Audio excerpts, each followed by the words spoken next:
Hi everyone. Robert E. Lee was born January 19, 1807 in Stafford in Westmoreland County, Virginia. Here's a picture of his home state of Virginia. Continuing in the military tradition of his father, Lee entered West Point in 1825 and graduated second in his class a few years later.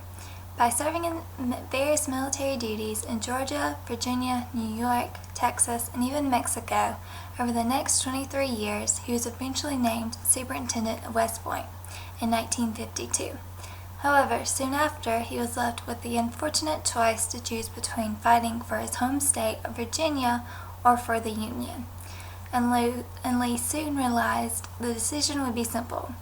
Lee's loyalties proved to be on the side of the South because of his family's tradition and association with the state of Virginia. On April 18, 1861, Lee was offered a field command of the United States Army.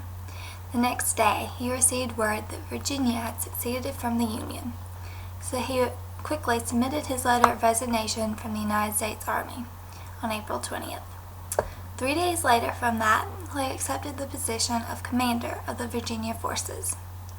In fighting the Civil War, according to xrodesvirginia.edu, he is best known for his victories in the Battle of Second Manassas and the Battle of Chancellorsville. Not long after he had taken command of the Southern armies, he was named General-in-Chief of all Confederate armies on February 6, 1865. However, according to eyewitnesstohistory.com, his term in the position was quickly cut short by a surrender to General Grant at the Appomattox Courthouse on April 9, 1865, which led to the end of the Civil War. After the war, Lee returned home to Richmond, Virginia. During the last 5 years of his life, he served as president of Washington College in Lexington.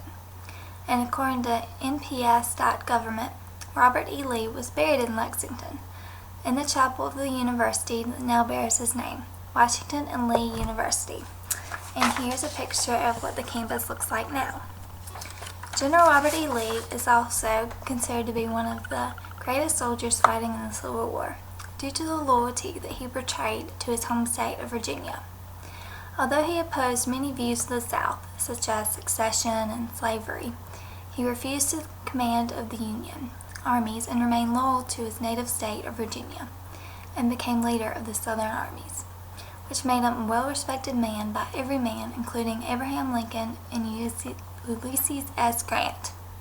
He was a brilliant Confederate leader whose skills in military strategies allowed the South to continue to fight for what they believed in for 4 horrible years of the Civil War. Not only did Lee rise to become one of the most important and recognizable people in the Southern Confederacy, but his honor and virtuous acts during and after the war made him a hero to modern-day America. Thanks.